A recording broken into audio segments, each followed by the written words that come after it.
আসসালামু আলাইকুম। কি অবস্থা সবার? কেমন আছো তোমরা? আজকে আমরা ভিডিওতে কথা বলবো যে তুমি কি সরকারি নার্সিং কলেজে পড়াশোনা করবা নাকি সরকারি নার্সিং কলেজ ছাড়াও তুমি তোমার জাতীয় বিশ্ববিদ্যালয়ে যে পড়াশোনা করতেছো অথবা নাকি ভবিষ্যতে করবা, কোনটা তোমার জন্য বেটার হবে? তো চলো আজকের ভিডিওটা আমরা শুরু করি। এটা ডিপেন্ড করতেছে কিছু কোশ্চেনের ওপর। তুমি কি নিয়মিত পড়াশোনা করতে চাও?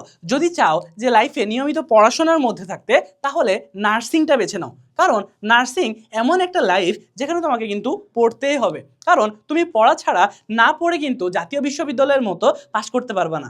এখন বিষয় হচ্ছে, জাতীয় বিশ্ববিদ্যালয়ে যারা পড়ো তারা আবার আমার কথা শুনে মন খারাপ করবা যে ভাইয়া কি বলে যে জাতীয় বিশ্ববিদ্যালয়ে না পড়ে পাশ করা যায়। ভাই আমি কিন্তু এটা বুঝাইতে চাই নাই।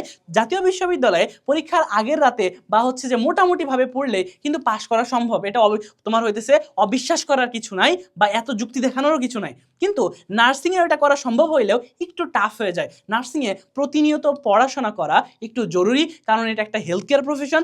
তোমার হাতে তোমার একটা রোগীর জন্ম, তোমার এবং মৃত্যু, এগুলো নিয়ে তুমি কাজ করবা। আল্লাহ তাআলাই সব কিছু নিয়ন্ত্রণ করবে, কিন্তু তুমি কিন্তু মাধ্যম হিসেবে কাজ করবা। সো তোমার মধ্য দিয়ে তুমি কি চাও যে একটা সুস্থ রোগীর লাইফ মেরে ফেলতে? তুমি কি চাও একটা ভুল ড্রাগ দেওয়ার মাধ্যমে একটা সুস্থ মানুষকে এই দুনিয়া থেকে বিদায় করে দিতে? তো এই জিনিসগুলো যদি না চাও, তাহলে তোমাকে তো সেই বিষয়ে জ্ঞান অর্জন করতে হবে। আর জ্ঞান তো এমনি এমনি আসে না।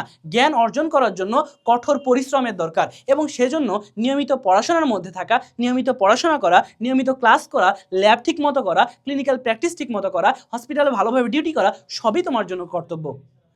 এবং উল্টা দিকে তুমি যদি চাও যে না, আমার এইগুলো ভালো লাগে না, আমি আমার লাইফটাকে নিজের মতো সাজাইতে চাই, আমার হসপিটাল ভালো লাগে না, নাইট ডিউটি ভালো লাগে না, আমি চাই একটা গরুর খামার করতে, ছোট্ট একটা জব করতে, ভালোভাবে বাসায় থাকতে, পরিবার পরিবার নিয়ে সুখী থাকতে, তাহলে তুমি এটা বেছে নিতে পারো।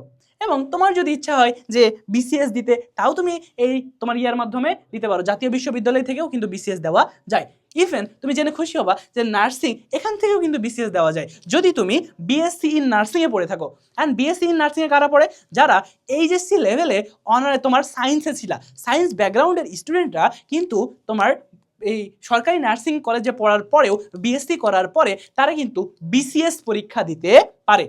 So it depends on you যে তুমি আসলে কোন সিচুয়েশনে কোন ডিসিশনটা নিচ্ছ। এই ডিসিশনটা তোমার লাইফ কিন্তু চেঞ্জ করে দিতে পারে।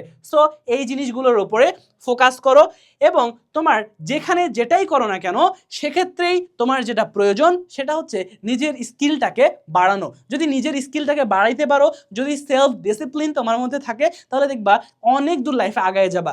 আর যদি সেলফ ডিসিপ্লিন না থাকে, যদি নিজেকে কন্ট্রোল করতে না পারো, তাহলে দেখবা লাইফে আগানো কষ্ট হয়ে যাচ্ছে। শুধু ফোনের মধ্যেই যদি ডুবে থাকো, তাহলে লাইফে আগে যাওয়া কিন্তু তোমার অনেক বেশি চ্যালেঞ্জিং এবং কষ্ট হয়ে যাবে। তুমি ফোনটাকে একটা ব্যবহারের মাধ্যম হিসেবে নাও, একটা এন্টারটেনমেন্টের মাধ্যম হিসেবে নাও, তা তো সমস্যা নেই। কিন্তু ঘন্টার পর ঘন্টা তোমার হচ্ছে দিনে 14 ঘন্টা তোমার হচ্ছে যে সার্চ হিস্টোরিতে থাকতেছে, তুমি 14 ঘন্টা ফোন ইউজ করতেছো, এটা করে আসলে একটা সুস্থ মানুষ সুন্দরভাবে লাইফ লিড করতে পারে না। বুঝছো? সো নিজে যেখানে যে পর্যায়ে আছো, সুস্থ থাকো, সুন্দর থাকো, এবং মোবাইলের ব্যবহারের প্রতি আরও সচেতন হও। দেখা হবে নেক্সট কোনো ভিডিওতে, এবং আশা করব তোমরা একটা সুন্দর সিদ্ধান্ত নিবা। যদি নার্সিং করো তাহলেও তোমার লাইফের জন্য ভালো হবে, এবং যদি না করো তাহলেও তোমার লাইফের জন্য ভালো হবে। কারণ নার্সিংয়ে এসেও বুঝবা জিনিসটা এতটাও সোজা না, এটা আসলেই প্যারাময় একটা লাইফ। এখানে টাকা আছে, কিন্তু বাংলাদেশের পরিপ্রেক্ষিতে সম্মানের খুব অভাব। সো ভেবেচিন্তে ডিসিশন নাও। দেখা হবে নেক্সট কোনো ভিডিওতে। আসসালামু আলাইকুম ওয়া রাহমাতুল্লাহ। টাটা।